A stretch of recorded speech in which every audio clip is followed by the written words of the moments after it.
Hello friends, आज हम लोग बहुपदों का महत्तम समापवर्तक यानी HCF निकालना सीखेंगे बहुत ही आसान तरीके से।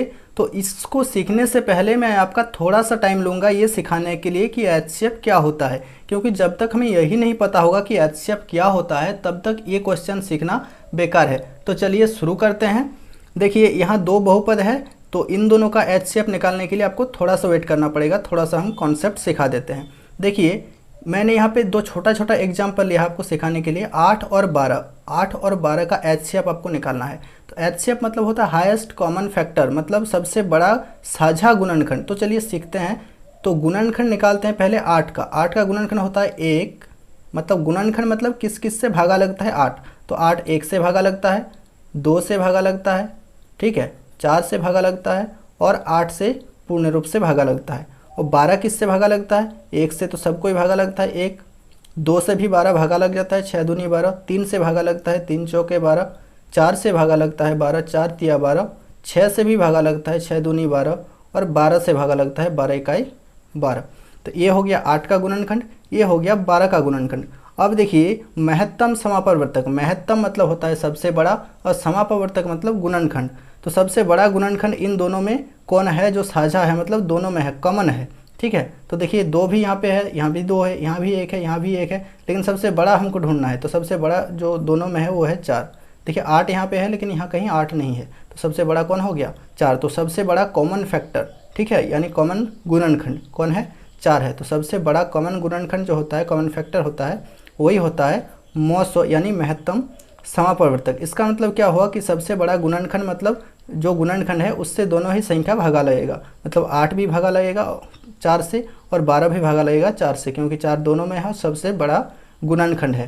तो जो बहुपदों का मौसो होता है यानी HCF होता है, उसमें भी हमको सबसे बड़ा गुणनखंड ही निकालना है, ठीक है। तो उम्मीद करते हैं आपको ये मौसो का कॉन्सेप्ट समझ में आ गया होगा। अब हम लोग सीखते हैं कि बहुपदों का HCF कैसे निकालते हैं।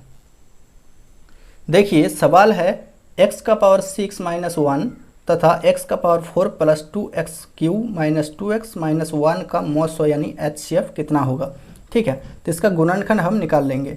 देखिए x का पावर 6 लिखेंगे और माइनस 1 है, इसको हम लिख सकते हैं x का स्क्वायर और उसका पावर क्यूब। देखिए 2 तिया हो जाएगा 6, ठीक है, इतना लिख सकते हैं ना। और यहाँ पे 1 लिख दिए और 1 को देखिए लिख सकते हैं 1 का क्यूब। 1 का क्यूब 1 ही होता है, ये क्यू लिखे फार्मूले में लाने के लिए। देखिए एक फार्मूला बन गया है AQ माइनस BQ। अगर एक्स स्क्वायर को A माने और 1 को B माने तो AQ माइनस BQ का फार्मूला बन गया है। तो फार्मूला हम लिख देते हैं यहाँ पे AQ माइनस BQ, और ये फार्मूला होता है A माइनस B गुणा A square plus B square plus AB, इतना इसका फार्मूला होता है, ये आपको याद रखना है। और फार्मूले की जगह सिर्फ वैल्यू बिठा देंगे।